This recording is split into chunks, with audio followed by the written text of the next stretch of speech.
Hi, I'm Joe Stowe, and today's project is a Milwaukee circular saw. We're going to have to repair the power cord to it. So this is the problem with the power cord, and he said it's been intermittent, so yeah, I don't doubt that one bit. So what I'm going to do is, we're not going to replace the whole cord. I'm just going to cut it off before the breaking point here, and then rewire it into the saw, and I'm going to show you how to do that. Okay, tools needed for this job, at least for this particular saw, are going to be a Torx head screwdriver. This one, for this particular saw, I need a T20 bit. I'm going to need a knife to do some cutting. You're going to need some shrink tubing and a mini torch to melt the shrink tubing. A couple different cutters to cut the wire. I've got a big one and a small one for the smaller wire. And I've got a wire stripper. Any kind of wire stripper will work. And that's about it. Oh, and you'll need a Phillips head screwdriver as well. So that should do it for the tools needed for this project. Now I've gone ahead and taken the screws out of the handle already. If you don't know which ones to take out, you're going to need to take out, I think it's what, 2, 4, 6, 7, 8 screws out of the handle. And they're on all of these screws that go around the perimeter of the handle you'll need to take out. Just put them in save them, put them in a cup for safekeeping. I took the rubber handle pad off of here already, put that aside as well for safekeeping. And then what you can do is you can take a small flat blade screwdriver and you can pry it apart, pry the handle apart. You don't need to actually take the both halves apart, but you just need to pry it apart enough to get this rubber piece out of the handle, and it's locked in there. Just the handle forms around it. So you just open it a little bit, and then this rubber piece will come out of it as well. And then you can get to the wires, and the wires are these are the 2 wires we're going to replace. And they're just held in with Phillips, are they Phillips head? Yep, looks like Phillips head screwdriver. No, you know what? They are Torx. So these 2 wires in the drill itself, looks like everything is held together with Torx screws. Okay, I ended up taking off the motor cover as well so that I could get a little more of the orange handle open. And I thought I could do it, but I just can't get the angle to get to these screws, one on the top of the switch here and one on the bottom to get the wires on and off. So I took the motor cover off, and then I just pried open the handle, as you can see here. So you don't have to take it all the way off, but get it open enough where you can work. And that makes this switch available to you so you can move it out and get a better angle on the screws. Now I'm using another smaller Torx screwdriver. You can still use the one with the bigger one, but the problem I'm having is getting into this plastic mounting part for the switch here, and it's just in the way. So I can get in there with the smaller screwdriver, and it looks like it's not a 20.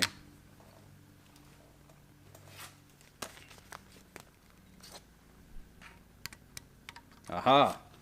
So that's not a 20. So it was a T20 for the outside for the handle, and it's a T15 for the actual switch itself for the screws.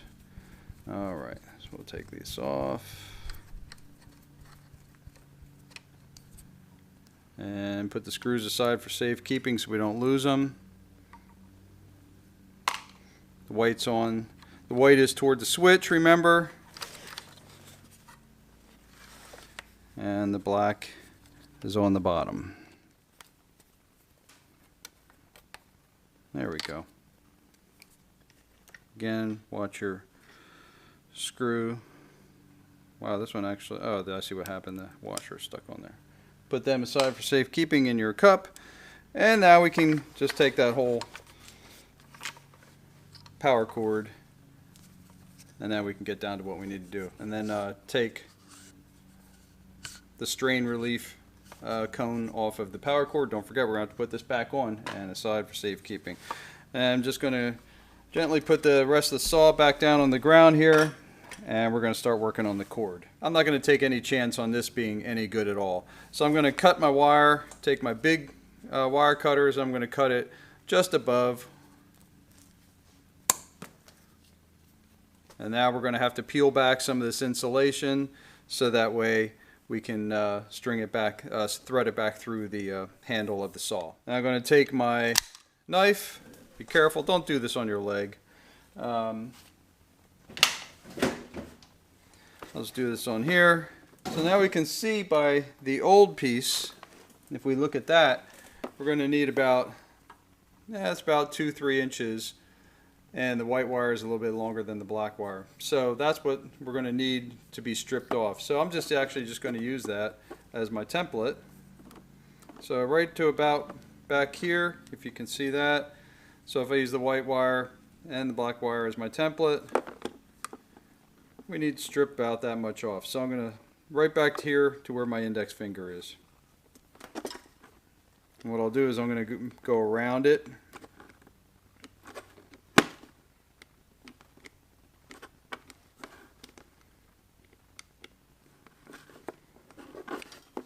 So that we get a good clean cut on it.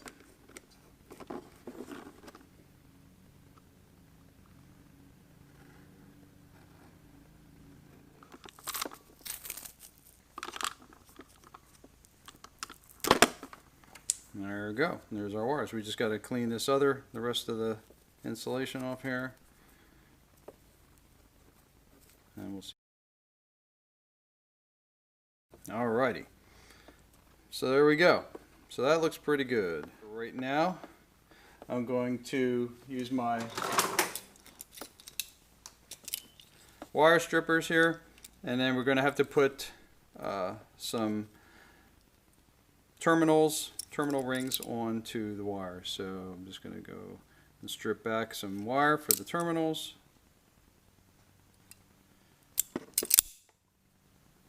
And the black we're going to end up cutting a little bit shorter. So I'll get one ready here. So then just twist it around like that so your wire is ready to go to be put on the terminal. Now one other tool that I neglected to tell you you're going to probably need, if you're using crimp on terminals like I am today, you're going to need a crimper for your electrical terminals. And so I got my terminal on, and I'm just, you can see here, we got a little bit of the wire sticking through. And that looks pretty good to me. So then we're just going to come down, crimp it.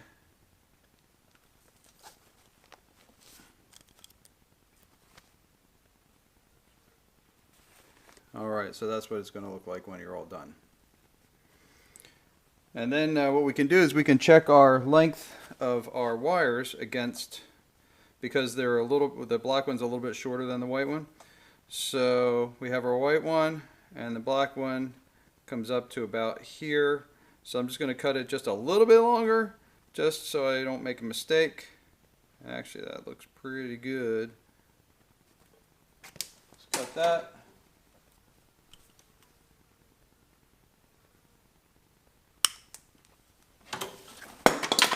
And we need to strip that.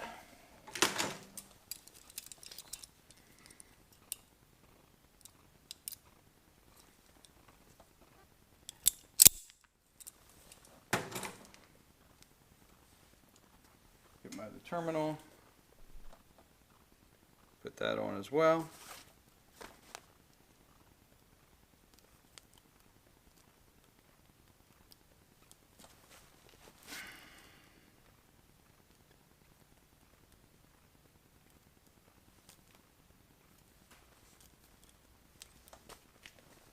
Alright, and there we go. All ready to go. So we have our two terminals back on. One's longer than the other. And now we can start. The other thing, we can make sure we put our strain relief cone back on. Make sure you get it on the right way, that the raised part goes up toward the handle. And we'll just put that on. There we go. All right. So for a little bit of strain relief, I'm going to put some heat shrink right around this area here. Okay, so I'm running low on heat shrink in the smaller size that I need. So I've got two pieces on here. And if you notice, I've got a bigger piece back here in front of the strain reliever. And what I'm going to do is I'm going to put that on and then put the strain relief up and over it.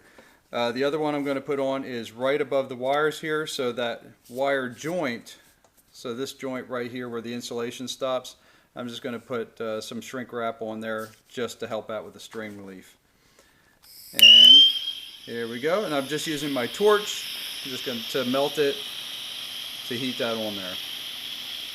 So it doesn't take a lot of heat. And you can use a lighter, works fine, match works. Or if you have one of these, your soldering iron has a torch on it, that'll work just fine. It actually works the best. And you can see it forming itself to the wires.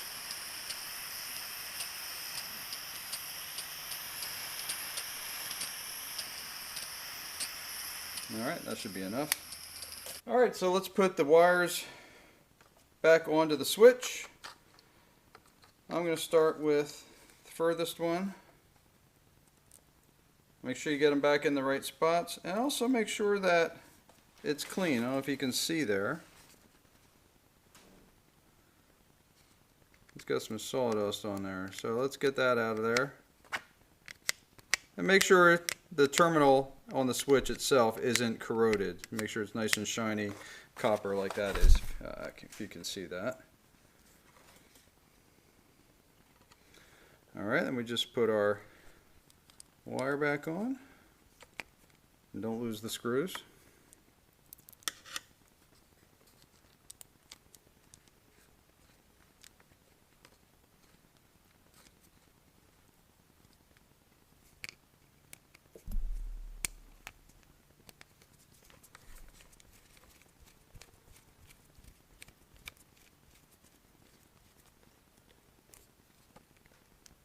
Okay, tight, not too tight.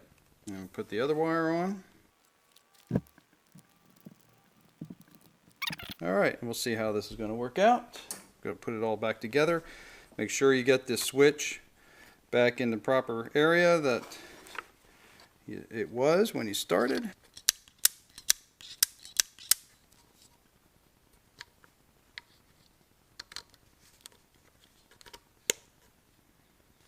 Now the other thing is to make sure that the wires are coming through where you need them to come through, and this will tell us if they're if they're long enough. Okay, I'm just slowly put your, you know what I'm going to also do, I'm going to help this guy out. I'm going to blow all that sawdust out of the motor.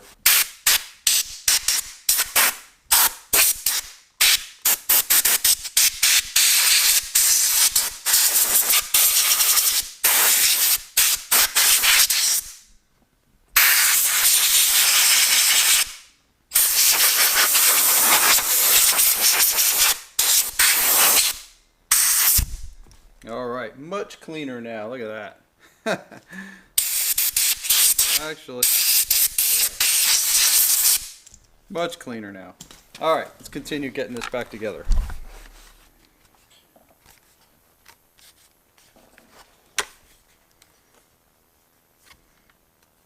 Now what we can do before we put this all together is we can test it, make sure she works correctly.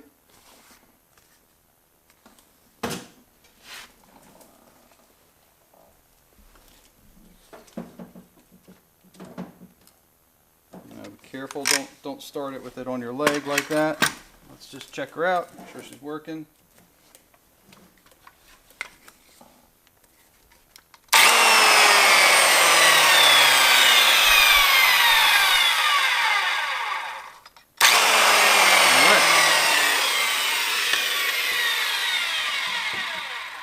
Okay, so as we're putting the handle together, don't forget to put the rubber hand grip on, and also don't forget to get the strain relief back in the slot that it's supposed to go into as well.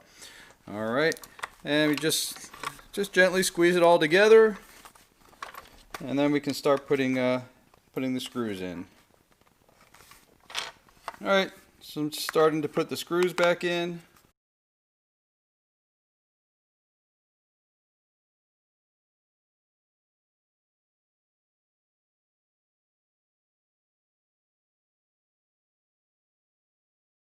So although I'm working on a circular saw today, if you have a broken wire on one of your other power tools, the procedure is going to be pretty much the same. So everything that I'm showing you here will probably work on other brands and other types of electric power tools.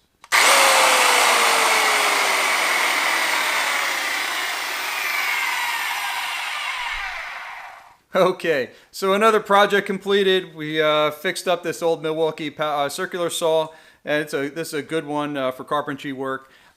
So we saved it from the scrap pile. So that's good. So if you like this video, hit the like button, hit the subscribe button. Hey, if there's a tool that you have that you're not sure how to repair, maybe I can help you out with that. So leave a comment in the comment section below, and maybe I can make a video on that as well. Okay, and I'll see you on the next video.